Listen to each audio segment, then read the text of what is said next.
5 minutes remaining. Still got ample time, plenty of time on his side to rescue this situation. That aggressiveness, though, into turn 5 is going to cost him a bit of time. Yeah, they're pushing so hard on the brakes that normally when the front forks touch the bottom, it picks the rear off the ground too much.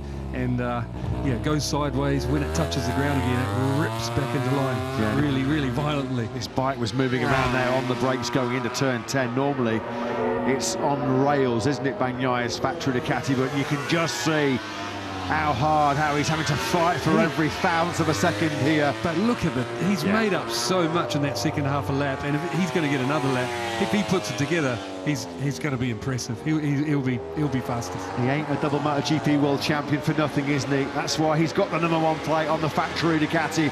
Over the line, Bagnaia goes from last to second in this Q2 session. He's the second rider to find himself in the 143s. So watch this next one from Pecco. Still the best time of the day so far is Morbidelli's 143.7 set in Q1 earlier on today.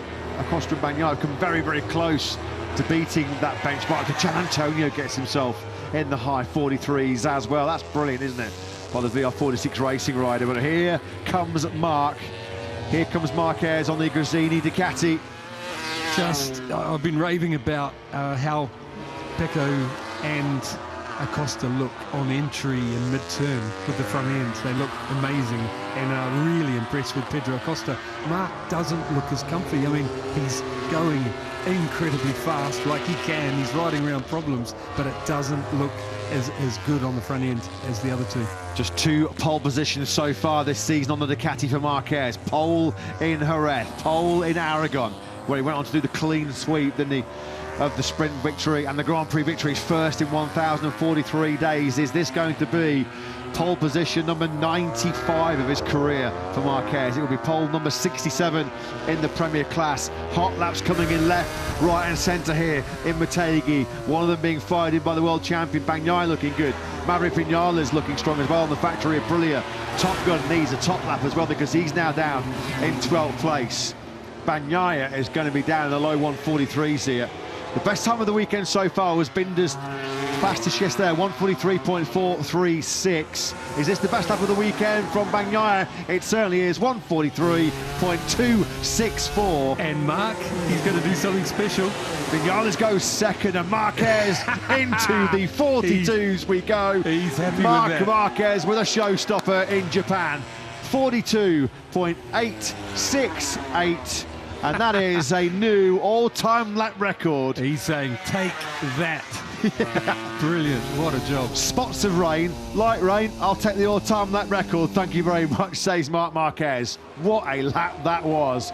42.868. That is the first ever 142 lap we have seen at the Mobility Resort Motegi. We've been coming here for 25 years as Jorge Martin goes down late on. And that could be a nightmare. Martin is at the moment 9th place, back of the 3rd row. Session over, he's crashed. At Pedro's lap, he's going to lose the lap.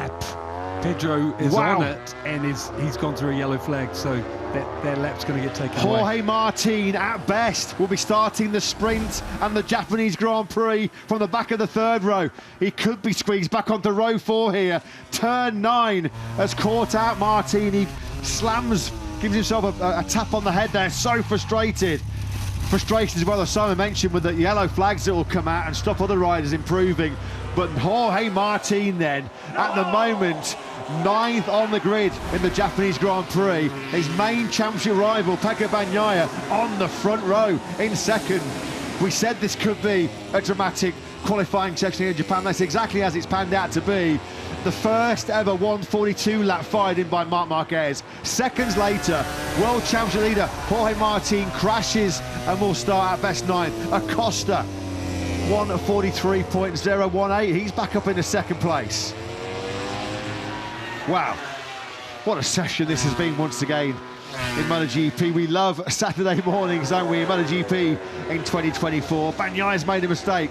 Bagnaia has made a mistake then into turn 3. He runs through the long lap penalty loop, and so that's session over for him. Yep, not going to get another one. And Pedro hasn't lost the lap, so maybe I was wrong and he just passed it already. Or, Maybe he was just... he was too close, so they couldn't take it off him, because they look at where he passes the...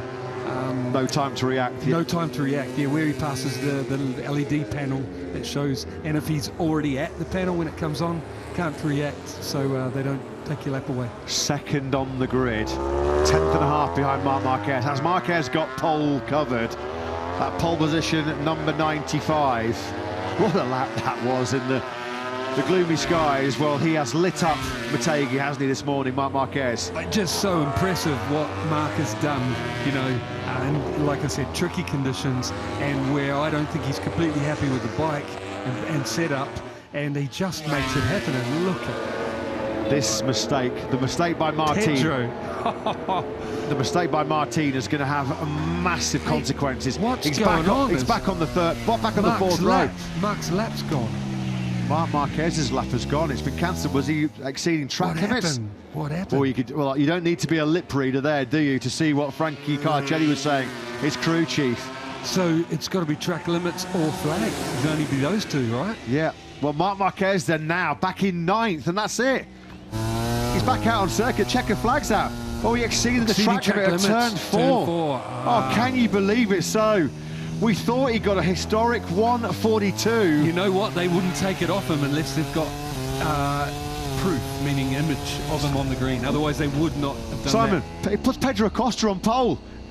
Can you believe that session? What an unbelievable, incredible MotoGP Q2 that was here in Motegi. Incredible drama. What a 15-minute session that was. Wow. Marc Marquez thought he'd set the first ever 1:42 lap here in Motegi. It has been taken away from him because he exceeded track limits at turn 4.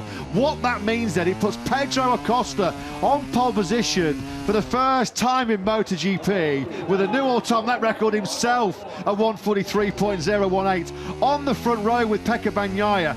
Maverick Vinales back on the front row on the factory Aprilia for the first time since Assen. But huge stories. Marc Marquez relegated from pole to 9th, and World Championship leader Jorge Martin, after his crash late on at turn 9, he will start from the middle of the 4th row of the grid in 11th place. Absolutely gutting for Marc, you know, to take so much risk, put it all together, and then just slightly off track, I imagine, and it's gone, you know. How could you not love MotoGP? Martin's worst qualifying since he was 12th at the Red Bull Ring in Austria well over a year ago. Oh, here it this is. is going to be the moment then. Let's give a close eye on Marc Marquez coming out of that turn 4. Oh, he nicks the green. He nicks the green, but it's enough. It's enough. So it must be really clear from their camera angles. You know, ours is looking from the outside. There's a front and rear, and I'm not trying to stick up for them. I'm just watching. Over the last events, watch what happens, and they're used to team managers coming up and fighting to get it reversed. And if they don't have clear proof, they won't take the lap away because they know they'll get beaten in the argument.